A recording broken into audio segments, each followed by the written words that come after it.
400 million years ago, the Earth was a quiet planet. If you were to stand on the rocky shores of the supercontinent Gondwana, you would hear only the sound of wind and breaking waves. The land was largely barren, devoid of towering trees, singing birds, or wandering mammals.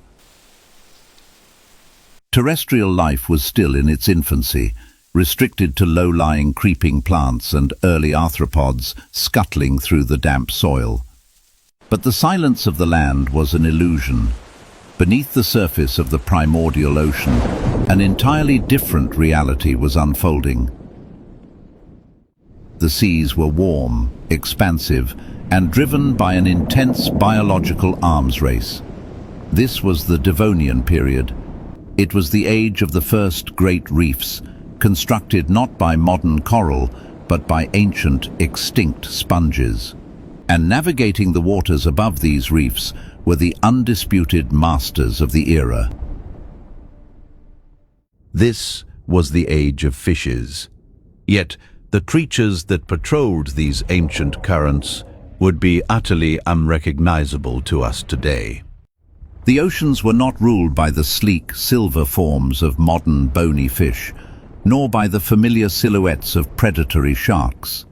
Instead, the apex predators of the Devonian were the placoderms. They were an extraordinary class of marine vertebrates, distinguished by the thick, articulated bone plating that encased their heads and thoraxes. They were nature's first experiment in heavily armored mobility, and within this diverse group of armored leviathans, one lineage evolved to achieve absolute supremacy.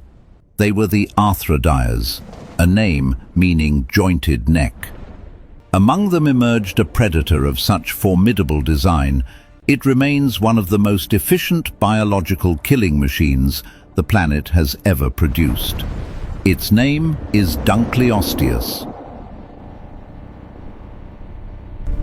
To understand DUNKLEOSTEUS, we must first discard the exaggerated myths that have plagued its scientific history.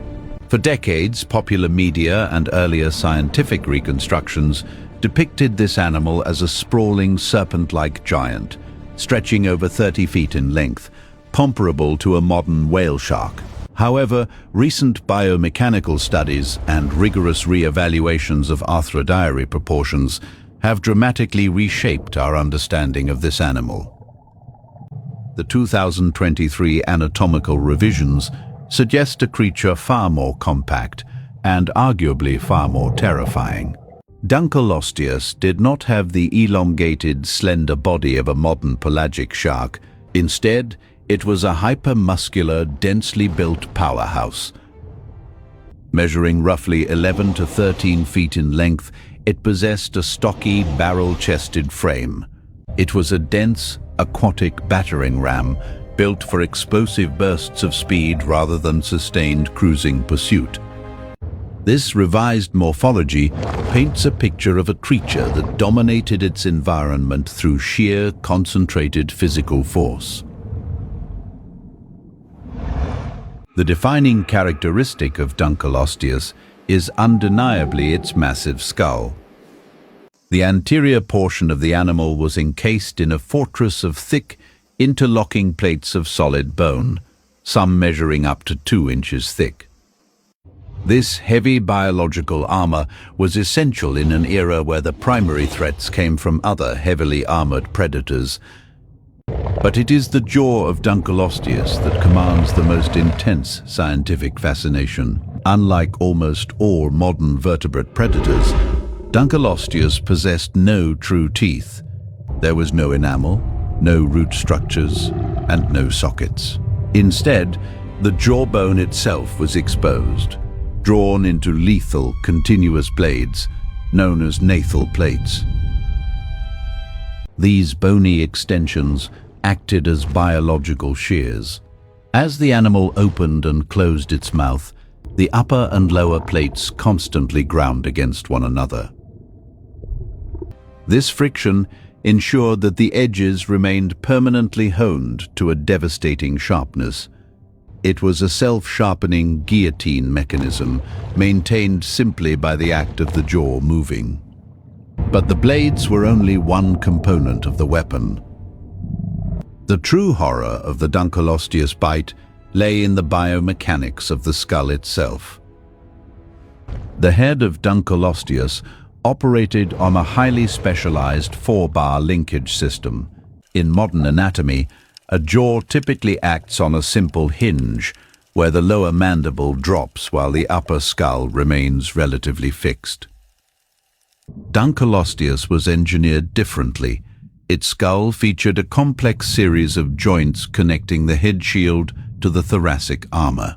When the animal initiated a strike, the lower jaw dropped, but simultaneously, the upper skull lifted upward and backward. This unique articulation allowed DUNKLEOSTEUS to open its mouth to an exceptionally wide angle in a fraction of a second. Studies suggest the entire process of opening its jaw took a mere 50th of a second. In the dense medium of water, physics dictates a violent reaction to such a rapid expansion of volume. Opening the jaws at that speed created a sudden, localized void within the buccal cavity. The result was a massive, instantaneous vacuum. Water and any prey unfortunate enough to be situated in front of the animal was violently inhaled. This method of suction feeding is utilized by many aquatic predators today, but rarely in conjunction with such devastating anatomical weaponry. Once the prey was drawn past the threshold of the lips, the massive adductor muscles contracted. The force generated by the closing jaws was astronomical. Biomechanical models calculate the bite force of a large DUNKLEOSTEUS at roughly 8,000 newtons at the tip of the fangs, and up to 11,000 newtons at the back of the blade. To put this into context, this pressure rivals the bite of a modern American alligator and approaches the mechanical crushing power of a Tyrannosaurus rex. The force was entirely concentrated onto the microscopic edges of the navel plates. At the moment of impact, the pressure was sufficient to effortlessly slice through bone, sever muscle, and crush thick external armor. We know intimately what DUNKLEOSTEUS ate, because the fossil record has preserved the grim aftermath of its hunts. During the late Devonian, a massive shallow inland body of water known as the Appalachian Basin covered much of what is now the eastern United States. The sedimentary deposits from this basin formed the Cleveland Shale, a dark and noxic rock layer that has yielded some of the most perfectly preserved arthrodire fossils in the world. Within these shales, paleontologists have uncovered fossilized boluses associated with DUNKLEOSTEUS. These are compacted masses of regurgitated bone, shell, and cartilage. Because DUNKLEOSTEUS could not chew its food, it swallowed large chunks of its victims whole. Its digestive acids would process the soft flesh and valuable nutrients, but the indigestible armor and dense bone of its prey were violently expelled back into the water column. These fossilized remnants tell a story of an indiscriminate and brutal hunter. The regurgitated piles contain the remains of early chondrichthyans, the primitive ancestors of modern sharks, such as Cladocellac. They contain the crushed shells of ammonites and the fractured armor plates of smaller placoderm species. DUNKLEOSTEUS was the absolute pinnacle of its local food web, hunting anything that moved within the murky subtropical waters. However, the fossil evidence also reveals a darker, more volatile aspect of its ecology. Deep scrape marks and severe gouges are frequently found on the armored head shields of adult DUNKLEOSTEUS specimens. When paleontologists analyze the geometry and spacing of these wounds, they perfectly match the dimensions of the nathal plates of other DUNKLEOSTEUS. This was an exceptionally territorial and aggressive animal. In the harsh reality of the Devonian oceans, The only creature possessing the physical capability to breach the armor of a DUNKLEOSTEUS was another DUNKLEOSTEUS. Intraspecific combat and likely cannibalism were standard components of its life cycle. It was a solitary predator, living a life defined by violence from the moment it hatched. For millions of years, this biological blueprint was flawlessly successful. The heavy armor provided defense, the specialized jaw guaranteed dominance, and the high metabolic output allowed it to patrol the shallow seas with impunity. But the greatest vulnerability of any apex predator is over-specialization. DUNKLEOSTEUS was perfectly adapted to a specific stable world. And the world was about to change. Approximately 372 million years ago, the Earth entered a period of severe environmental instability. This era, encompassing events known as the Kellwasser and Hangenberg events, marked one of the most devastating mass extinctions in the planet's history. The precise triggers are still mapped by geologists, but a primary catalyst was the very life taking hold on land. The rapid expansion of early forests and deep-rooted vascular plants fundamentally altered the global carbon cycle. These massive root systems broke down rocks, washing unprecedented volumes of terrestrial nutrients into the oceans. This sudden influx of organic material triggered catastrophic global algal blooms.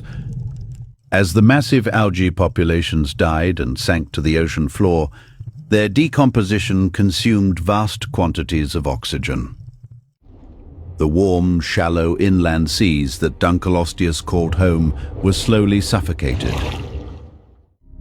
Sprawling dead zones expanded across the ocean floor. The complex reef systems collapsed, breaking the foundational links of the marine food web. The anoxic conditions that perfectly preserved the fossils of DUNKLEOSTEUS in the Cleveland Shale were the very conditions that drove the species to its demise. As an enormous, heavily muscled predator, DUNKLEOSTEUS required immense amounts of oxygen and a constant high-caloric food supply to survive. As the ecosystem crumbled, the large prey items died out. The oxygen-depleted waters restricted the movement of the heavy placoderms, forcing them into increasingly narrow habitable zones. They possessed no biological mechanisms to adapt to the rapidly shifting ocean chemistry. Their heavy armor, once their greatest asset, became an insurmountable evolutionary burden. In the aftermath of the late Devonian extinction, the oceans were forever changed. The mighty placoderms, a class that had dominated marine environments for 50 million years, were entirely eradicated. They left no descendants. Their ecological absence paved the way for smaller, more adaptable creatures to rise. The sleek, cartilaginous sharks and the nimble, fast-reproducing bony fishes inherited the seas. They required less food, extracted oxygen more efficiently, and could navigate the changing world. Today, the dark, mineralized skulls of DUNKLEOSTEUS rest in silent museum galleries around the world. These dense, terrifying visages of ancient bone are all that remain of a dynasty that once ruled the planet. They are profound markers of deep time, illustrating the uncompromising nature of natural selection. DUNKLEOSTEUS achieved evolutionary perfection for the world it lived in. It was a masterpiece of biological engineering, an apex predator without equal. But its eventual disappearance serves as a humbling reminder. In the vast, uncaring timeline of Earth's history, survival is never guaranteed, and no crown is worn forever.